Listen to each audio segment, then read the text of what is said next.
Next question number 10. Question number 10 വീണ്ടും AP base വീണ്ടും sequence and series നിന്ന് ഒരു ക്വസ്റ്റ്യൻ കൂടി വന്നിട്ടുണ്ട്. സീക്വൻസ് ആൻഡ് സീരീസിൽ നിന്ന് ഒരു ക്വസ്റ്റ്യനും കൂടി വന്നിട്ടുണ്ട്. ആ ക്വസ്റ്റ്യൻ നമുക്ക് നോക്കിയാൽ മനസ്സിലാക്കാൻ പറ്റും. അതൊരു AGP ബേസ് ചെയ്തിട്ടുള്ള ക്വസ്റ്റ്യൻ ആണ്. AGP ആണ്. അപ്പോൾ നമുക്കിവിടെ ഈ സീക്വൻസിനെ ഒരു ഇൻഫിനിറ്റ് AGP ആണ്. അപ്പോൾ അവിടെ ആ സീക്വൻസിനെ S എന്ന് എഴുതുന്നു.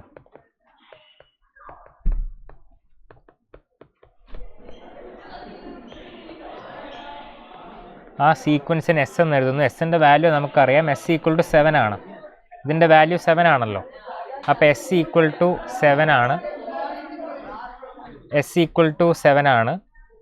ഇനി നമ്മൾ ചെയ്യേണ്ടത് ഇങ്ങനെ വന്നാൽ നമ്മൾ എന്താണോ കോമൺ റേഷ്യോ, AGPയിലെ കോമൺ റേഷ്യോ എന്താണോ ഇവിടെ മൾട്ടിപ്ലൈ ചെയ്ത് പോകുന്നത് 7 ആണ്. അപ്പോൾ AGPയുടെ കോമൺ റേഷ്യോ ഇവിടെ 7 ആണ്. ആ 7 കൊണ്ട് നമ്മൾ എസ്സിനെ മൾട്ടിപ്ലൈ ചെയ്യുന്നു. 7 കൊണ്ട് നമ്മൾ എസ്സിനെ മൾട്ടിപ്ലൈ ചെയ്യുന്നു. അപ്പോൾ ഫസ്റ്റ് 5 × 1/7 കൊണ്ട് മൾട്ടിപ്ലൈ ചെയ്യുന്നു. അപ്പോൾ 5 × 1/7 വരും. അത് നമ്മൾ ഒരു ടേം തള്ളി ഇങ്ങോട്ട് എഴുതുന്നു, 5/7.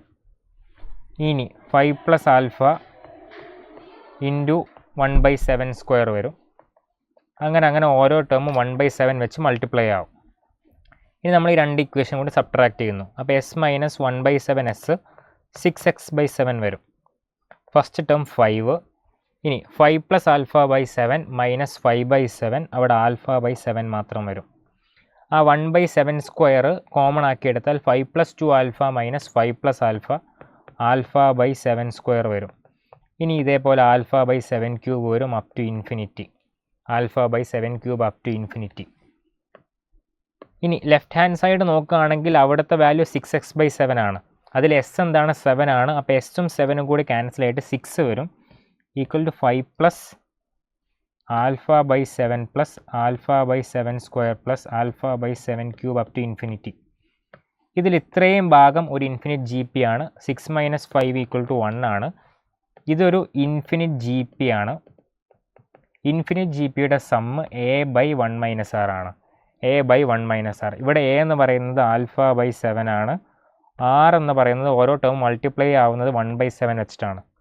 R എന്ന് പറയുന്നത് അപ്പോൾ 1/7. അപ്പോൾ 1 = α/7 × 6/7. ക്യാൻസൽ ചെയ്യുമ്പോൾ α = 6 എന്ന് കിട്ടും. ഒരു AGP ബേസ് ചെയ്തിട്ടുള്ള ക്വസ്റ്റ്യൻ ആയിരുന്നു. ആൻസർ α = 6 ആണ്. ഓപ്ഷൻ 3.